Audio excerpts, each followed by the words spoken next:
ಹಿಂದೂಗಳಲ್ಲಿ ಬರಬೇಕಾಗಿರುವಂತ ಸಂಘಟಿತ ಬಲ ಅದು.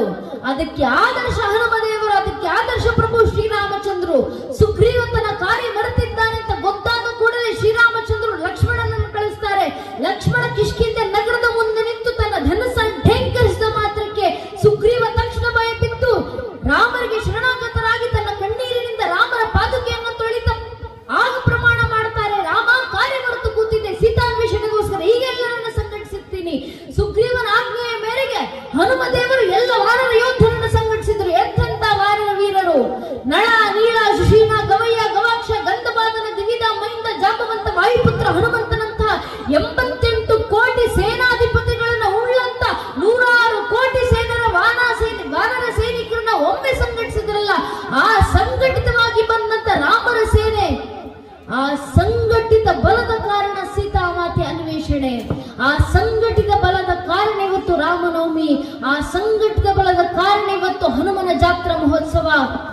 ಆ ಸಂಘಟಿತ ಬಲ ರಾಮರ ಪರವಾಗಿ ಮತ್ತೊಮ್ಮೆ ಹಿಂದೂ ಸಮಾಜದಲ್ಲಿ ಬಂತು. ಜಗತ್ನಲ್ಲಿ ಎಂತೆಂತ ಬದಲಾವಣೆಗಳು ತರಬಹುದು. ಜೀವಂತ ಸಾಕ್ಷಿ ನಮ್ಮ ಪೂರ್ವಿಕರು ತೋರಿಸಿದ್ರಲ್ಲ, ಬಹಳ ಹಿಂದೆ ಅಲ್ಲ, ಕೆಲವು ದಶಕಗಳ ಹಿಂದೆ ಪೂಜ್ಯನ ಅಶೋಕ್ ಸಿಂಗಾಜಿಯವರು ನಿಂತು ಇದೇ ನೆಲದಿಂದ ಇಡೀ ಹಿಂದೂ ಸಮಾಜಕ್ಕೊಂದು ಕರೆಯನ್ನು ಕೊಟ್ಟಿದ್ರು. ಅಶೋಕ್ ಸಿಂಗಾಜಿ ಅವರ ಕರೆ, रोम रोम में रमे हुए राम के लिए आओ कार सेवको, बनो कार सेवको, गाओ कार सेवको, मिटो कार सेवको, अगर समय पड़े तो अयोध्या में बहती सरयू नदी को अपने लहू से लाल करना पड़े तो डरो ना कार सेवको. रोम ರೋಮದಲ್ಲಿ ರಮಿಸಿರುವಂತ ರಾಮರಿಗೋಸ್ಕರ ಬನ್ನಿ ಕಾರ ಸೇವಕರಾಗಿ ಹಿಂದೂಗಳೇ. ಸಮಯ ಬಂದ್ರೆ ಅಯೋಧ್ಯೆಗೆ ಹರಿತಿರುವಂತ ಸರಿಯು ನದಿಯನ್ನ ನಿಮ್ಮ ರಕ್ತದ ಕಣಗಳಿಂದ ಕೆಂಪಾಗಿಸುವ ಸಂದರ್ಭ ಬಂದ್ರು ಹಿಂಜರಿದಿರಿ ಕಾರ ಸೇವಕರೇ. ಒಂದು ಅಶೋಕ್ ಸಿಂಗಾಜಿ ಅವರ ಕರೆಗೆ ಹೋಗೊಟ್ಟು ನನ್ನ ನಿಮ್ಮ ಹಿರಿಯರು ಲಕ್ಷ ಸಂಖ್ಯೆಯಲ್ಲಿ ಸಂಘಟಿತರಾಗಿ ಬಂದ್ರಲ್ಲ. ಕಾಶ್ಮೀರದಿಂದ ಹಿಡಿದು ಕನ್ಯಾಕುಮಾರಿವರೆಗೂ ಜಾತಿ, ಮತ, ಪಂಥ, ರಾಜಕೀಯ ಆಸಕ್ತಿಗಳು ಎಲ್ಲ ಭೇದಗಳನ್ನ ತೊಡೆದು ಹಿಂದೂ ಧರ್ಮನ ಏಕಛತ್ರಾಚಾರ್ಯರಿಗೆ ಬಂದು ಶ್ರೀರಾಮರಿಗೋಸ್ಕರ ಏಕಘಂಟ ಸ್ವರೂಪವಾಗಿ ರಾಮ್ ಲಲ್ಲಾ ಮಾಂಗೆ ಮಂದಿರ ವಹಿ ಬನಾಂಗೆ, ಬಚ್ಚಾ ಬಚ್ಚಾ ರಾಮ ಕಾ ಜನ್ಮಭೂಮಿಗೆ ಕಾಮಕ ಅಂತ ಶ್ರೀರಾಮಚಂದ್ರಿಗೆ ಜೈಘೋಷಗಳನ್ನು ಹಾಕ್ತಾ, ಆಗ್ಲೇ ಪರಪೂಜ್ಯ ಸ್ವಾಮೀಜಿ ಅವರು ಹೇಳಿದ್ರು, ಕಾರ್ಯಕ್ರಮದಲ್ಲಿ ಸೇರಬೇಕಾಗಿರುವುದು ತಾಯಿಂದ್ರು, ಮಾತಾ ಭಗಿನಿಯರು. ಯಾಕೆ ಮಾತಾ ಭಗಿನಿಯರು ಸೇರಬೇಕು? ರಾಮ ಮಂದಿರ ಜೀವಂತ ಸಾಕ್ಷಿ. ಇವತ್ತು ರಾಮ ಮಂದಿರದ ಸಾಕಾರಗೊಂಡಿದೆ ಅಂದ್ರೆ ಅದಕ್ಕೆ ಕಾರಣ ನಮ್ಮ ತಾಯಿಂದಿರು. ಕಾರಣ ಅಂದು ಅಯೋಧ್ಯೆಯಲ್ಲಿ ಕಾರ ಸೇವೆ ಕರೆಗೆ ಹೋಗೊಟ್ಟು ಬಂದು ನಿಂತಿದ್ದಂತ 3.5 ಲಕ್ಷ ಜನ ಹಿಂದೂ ಕಾರ್ಯಸೇವಕರಲ್ಲಿ 36,000 ಜನ ತಾಯಿಂದ್ರು, ಹೆಣ್ಣು ಮಕ್ಕಳು ಮುಂದೆ ನಿಂತು ರಾಮರಿಗೋಸ್ಕರ ಶ್ರಮಿಸಿದ್ರು. ಮುಂದೆ ಮಾತಾ ಉಮಾ ಭಾರತಿ, ಕಾವಿ ತೊಟ್ಟ ಮಾತಾ ರಿತಂಬರಿ, ಜೊತೆಗೆ 36,000 ಜನ ತಾಯಿಂದ್ರು ಕೈ ಹಿಡಿದು ಮಾನವ ಸರಪಳಿಗಳನ್ನ ಮಾಡಿ ಮುಂಚೂಣಿನಲ್ಲಿ ಫ್ರಂಟ್ ಲೈನ್ ವಾರಿಯರ್ಸ್ ಆಗಿ ನಿಂತು ರಾಮರಿಗೆ ಸಂಕೀರ್ತನೆಗಳನ್ನು ಹಾಡ್ತಾ, ಭಜನೆಗಳನ್ನು ಹಾಡ್ತಾ, ನಾಮಗಳನ್ನು ಗುರುತ್ತಾ, ಕಂಕರ್ ಕಂಕರ್ ಶಂಕರ್ ಜಿಸ್ಕಾ ಪ್ರಾಣ ಪ್ರಾಣ ಮೇ ಗೀತಾ है, जीवन की धड़कन रामायण पग पग पर बनी पुनीता है, यदि राम नहीं है तो श्वासों में जीवन का गट रीता है, नर नाहर श्री पुरुषोत्तम का हम मंदिर भव्य बनाएंगे, सौगंध राम की खाते हम मंदिर वही बनाएंगे ಅಂತ ಅಂದು ಅಯೋಧ್ಯೆ ಪುಣ್ಯ ಭೂಮಿಯಿಂದ ಹೊರಡದಂತ ನಮ್ಮ ತಾಯಿಂದ್ರು ಹಾಡಿದಂತ ಹಾಡುಗಳು. ಮುಂದೆ 36,000 ಜನ ತಾಯಿಂದ್ರು, ಹಿಂದೆ 3.5 ಲಕ್ಷ ಜನ ಹಿಂದೂ ಕಾರ್ಯಸೇವಕರು ಏಕಘಂಟ ಸ್ವರೂಪವಾಗಿ ರಾಮರಿಗೆ ಸಂಘಟಿತರಾಗಿ ಬಂದು ಕಾರ್ಯಸೇವೆ ಸಲ್ಲಿಸಿದ್ರಲ್ಲ. ಒಮ್ಮೆ ಹಿಂದೂ ಸಮಾಜ ಸಂಘಟಿತವಾಯಿತು. ಆ ರೀತಿ ಪ್ರತಿಫಲ 500 ವರ್ಷಗಳ ಹೋರಾಟದ ನಂತರ, 78ಕ್ಕೂ ಹೆಚ್ಚು ಮಹಾ ಕದನಗಳ ನಂತರ, ಸುಮಾರು 3.5 ಲಕ್ಷ ಜನ ಹಿಂದೂ ಕಾರ್ಯಸೇವಕರ ಬಲಿದಾನಗಳ ನಂತರ ಇಂದು ನನಸಾಗಿರುವಂತ ಶತಮಾನಗಳ ಕನಸು ನಮ್ಮ ಅಯೋಧ್ಯೆಯ ರಾಮಲಲ್ಲಾರ ರಾಮ ಮಂದಿರ. ಇವತ್ತು ಅಖಂಡ ರಾಮ ಮಂದಿರದ ಮೇಲೆ ಧರ್ಮ ಧ್ವಜ ಹಾರಾಡ್ತಿರೋದನ್ನ ಕಣ್ತುಂಬಿಸಿಕೊಳ್ಳೋ ಕಾಲಘಟ್ಟದಲ್ಲಿ ನಮ್ಮ ತಲೆಮಾರು ಬದುಕ್ತಿದೆಯಲ್ಲ, ಅದಕ್ಕೆ ಕಾರಣ ನಮ್ಮ ಹಿರಿಯರ ಸಂಘಟಿತ ಬಲ. ಯಾವ ಅಯೋಧ್ಯೆ ರಾಮ ಜನ್ಮಭೂಮಿಯಲ್ಲಿ ಒಂದು ಧರ್ಮ ದೀಪ ಹಚ್ಚಲಿಕ್ಕೆ ನಮ್ಗೆ 500 ವರ್ಷ ಬೇಕಾಯ್ತು. ಒಂದು ಧರ್ಮದ ದೀಪ. ರಾಮರ ನೆಲ ಸ್ವಾಮಿ ಇದು. ರಾಮರು ಆಡಿ ಬೆಳೆದು ಜನನಿ ಜನ್ಮಭೂಮಿಷ್ಠ ಸ್ವರ್ಗಾತಪಿ ಗರಿಯಸಿ ಅಂತ ಯಾವ ನೆಲಕ್ಕೋಸ್ಕರ ಸ್ವರ್ಣಮಯದ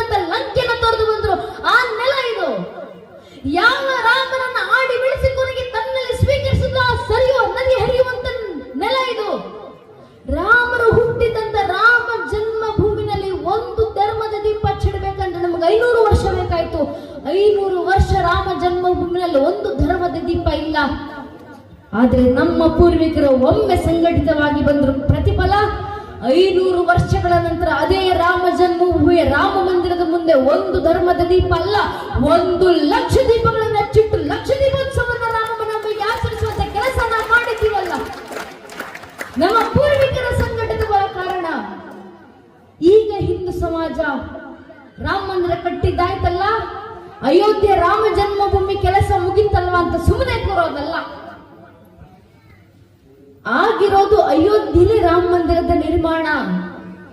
ಮುಂದೆ ಹಿರಿಯರು ಕರೆ ಕೊಟ್ಟಿದ್ದಾರೆ, ಭಾರತ್ ಕ ಪ್ರತ್ಯೇಕ ಘರ ಅಯೋಧ್ಯ ಬನಾಯಂಗೆ. ಅಯೋಧ್ಯೆಯಲ್ಲಿ ರಾಮ ಮಂದಿರ ನಿರ್ಮಿಸಿದ್ದಾಯ್ತು, ಮುಂದೆ ಭಾರತದ ಮನೆಗಳನ್ನು ಅಯೋಧ್ಯೆಯನ್ನಾಗಿಸೋದು ನಮ್ಮ ಮುಂದಿನ ಸಂಕಲ್ಪ. ಮನೆಗಳ ಅಯೋಧ್ಯೆ ಆಗೋದಂದ್ರೇನು? ಹಿಂದೂ ಮನೆಯಲ್ಲಿ ಹುಟ್ಟಿ ಬರುವಂತ ಒಂದೊಂದು ಹಿಂದೂ ಮಗು ಪ್ರಭು ಶ್ರೀರಾಮಚಂದ್ರಂತೆ ಹುಟ್ಟಿ ಬರಬೇಕು. ಹಿಂದೂ ಮನೆಯಲ್ಲಿ ಬೆಳೆಯುವಂತ ಒಬ್ಬೊಬ್ಬ ಹೆಣ್ಣು ಮಗಳು ತಾಯಿ ಸೀತಾಮಾತೆ ಆದಷ್ಟರ ಬೆಳೆದು ಬರಬೇಕು. ಆದ್ರೆ ಮನೆಗಳಲ್ಲಿ ಪ್ರಭು ಶ್ರೀರಾಮಚಂದ್ರಂತ ಮಕ್ಕಳು ಹುಟ್ಟಿ ಬರಬೇಕಂದ್ರೆ ಮನೆಯಲ್ಲಿರುವಂತ ಒಬ್ಬೊಬ್ಬ ತಾಯಿ ಕೌಶಲ್ಯ ಆದಾಗ ಮಾತ್ರ ಅದು ಸಾಧ್ಯವಾಗೋದು. ಆದ್ರಿಂದ ತಾಯಿಂದರು ಜಾಗೃತರಾಗಿ ಮನೆ ಮಕ್ಕಳನ್ನ ಜಾಗೃತಗೊಳಿಸಿ ಮಕ್ಕಳ ಧರ್ಮ ಜಾಗೃತಿನ ತನ್ನಿ. ಯಾವುದ್ರ ಮೂಲಕ ಧರ್ಮ ಜಾಗೃತಿ ತರ್ತೀರಾ? ಧರ್ಮ ಬೋಧನೆಯ ಮೂಲಕ. ಧರ್ಮ ಬೋಧನೆ ಯಾವುದ್ರ ಮೂಲಕ? ಧರ್ಮ ಗ್ರಂಥಗಳ ಮೂಲಕ. ದಯವಿಟ್ಟು ನಿಮ್ಮಿಂದ ಸಾಧ್ಯವಾದ್ರೆ ಮನೆ ಮಕ್ಕಳಿಗೆ ಧರ್ಮ ಗ್ರಂಥಗಳ ಪರಿಚಯ ಮಾಡಿಕೊಡಿ.